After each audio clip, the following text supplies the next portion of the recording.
In this Bubble tutorial video, I'm going to demonstrate to you how you can combine the power of the OpenAI API, which is basically ChatGPT, with a web search API. But before I do that, let me demonstrate why this might be helpful. So I've got, let me refresh it here. I've got a very simple app. I'm going to go through the basics in a moment of how this works, which is basically like a ChatGPT clone. So I can ask it a question such as, what is the capital of France?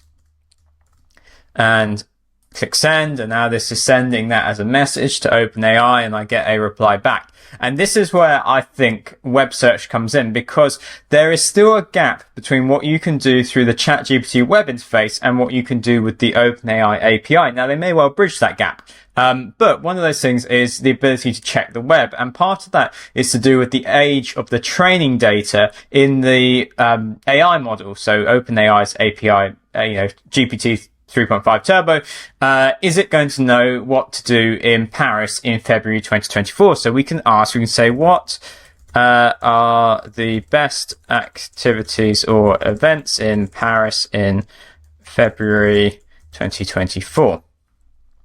I'm going to click send, and we're going to get back a reply, and it's going to be a good attempt from OpenAI. But of course, okay, it gives some examples, but there's nothing really specific here. It's more kind of a generic generalization of what will go on in Paris in February rather than necessarily February 2024. So this is where it would be helpful to bring in search results and then feed that into the AI and then get a response to our users. So, but before I dive into that, if you're learning Bubble, there's no better place to do it than planetnocode.com, where we've got hundreds of Bubble tutorial videos, just like this one, ranging from ChatGPT clones all the way through to like social media content generation tools to building a CRM. All of that can be found on our website, planetnocode.com.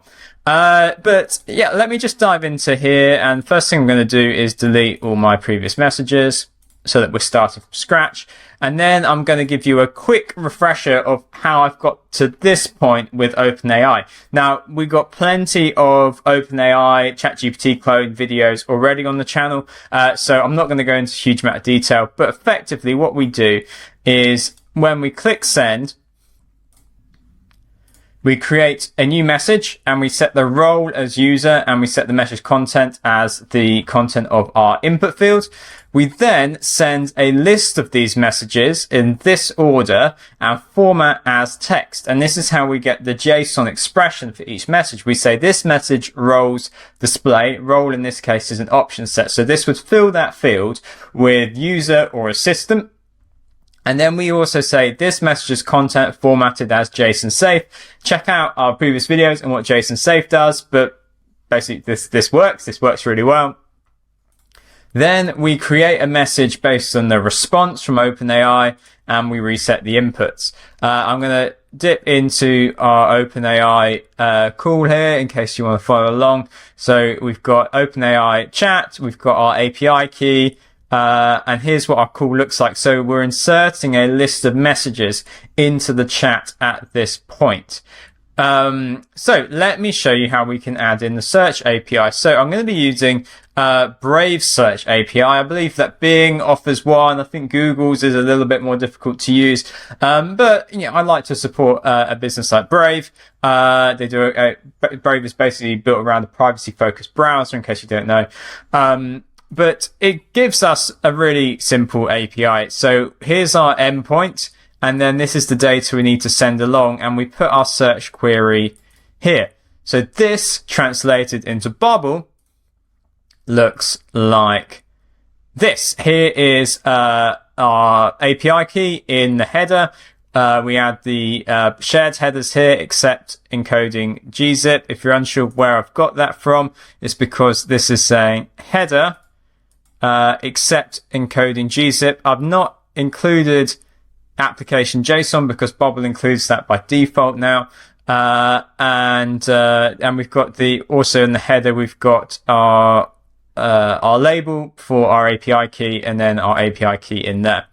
And so that filters down and becomes a get search action JSON and then our search term in here. And this is really cool. I can just click initialize and it's very quick. I get the search results back. So we can see we get a list of web search results. So this is a list of websites, and I may well do a future video on basically how we could scrape the content of the first few websites and feed that in. That would make our ChatGPT even more wise and knowledgeable about immediate events going on. So we get back all of this data about websites, and we also get things like FAQs, like is Paris worth visiting in February? We even get back a list of products. So this one is the Best of France tour, including a price. These are all things that you can feed into your chat conversation. And I'm going to show you how to do just one of those. I think I am going to take the, description field on, the description field, for each of the web results, because that's going to give me basically a summary of the top ranking results for things to do in Paris in February 2024. So I'm going to click save on that and go back into my workflow.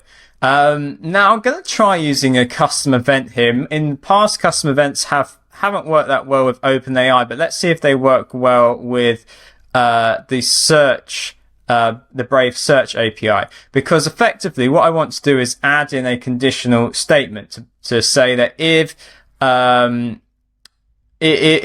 my message is the first message, then I want to look to the Brave Search API. If it is any other messages, then I want to engage with OpenAI. That just means that my first part of my conversation draws in the up-to-date data from the Search API, and then the rest of my conversation is, that beautiful experience you get with the OpenAI API. So let's add in a custom event. And this is going to be, so we go for our Brave search. The reason it's labeled like that is because I have the API name here, Brave Search, and then search here. And I'm going to put in my inputs value there. I then get back a list of results. And so what do I want to do with those? So this is going to be the search API. I'm going to make use of the new values system with custom events. So I will say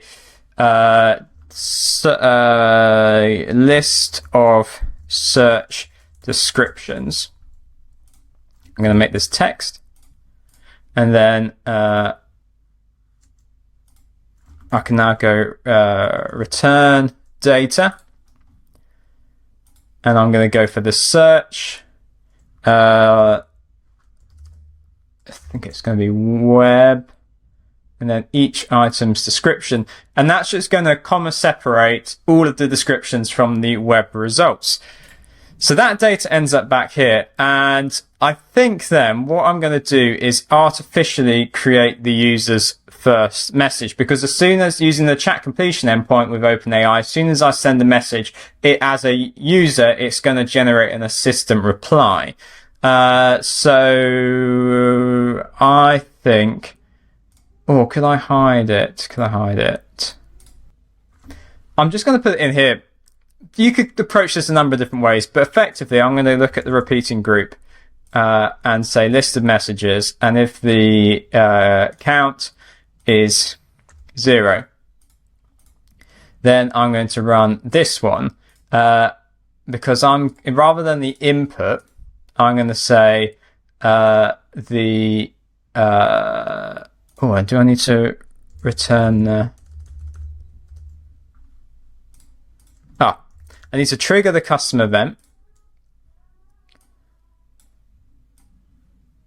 and put that up here. And so I also am only going to run the search if there are no messages. And so then if there are no messages, my content is simply going to be basically a prompt. I'm going to say write a summary of these search result descriptions. And then I'm going to insert in the results of step 1 descriptions, okay, and it automatically fills it in. So that means that I am dictating what the first message is going to be for my user. I then basically want to, I'm going to copy and paste this because I'm going to say that actually, if the count is greater than or equal to 2, this will determine whether this is follow-up steps in the conversation. Remove this. It's just going to be my multi-line input because I want to be able to engage in what's replied by OpenAI in combination with the search results. So this will be my multi-line input. Okay, I think that's worth a try. Let's go into preview. So I'm going to say things to do in Paris in February 2024. And let's click send. So we're getting the search result data. And if all this works, that is then sent off to OpenAI.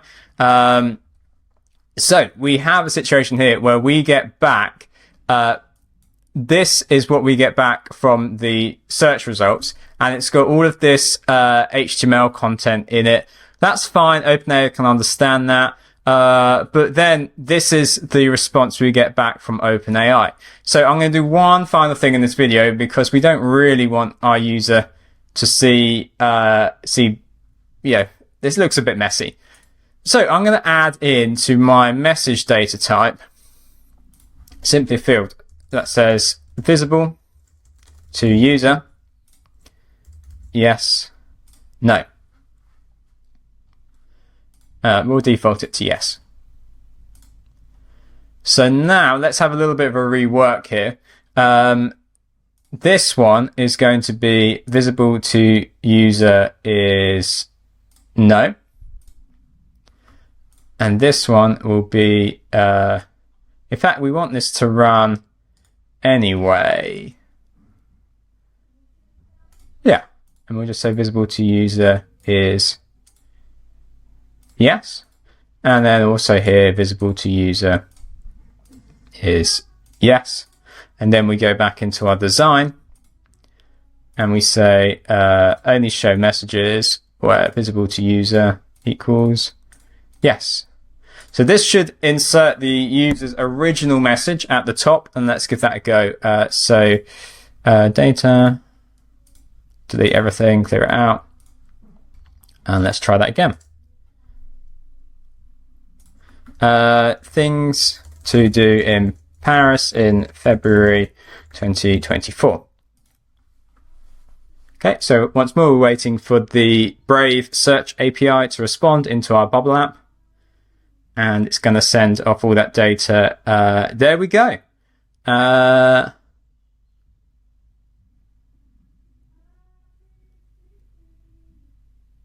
Okay, yeah, it's giving us a response. This is a bit of a flimsy, it's not a great example of how to use it. I'm sure you can think of something better. In fact, you can always leave a comment if you've got any suggestions.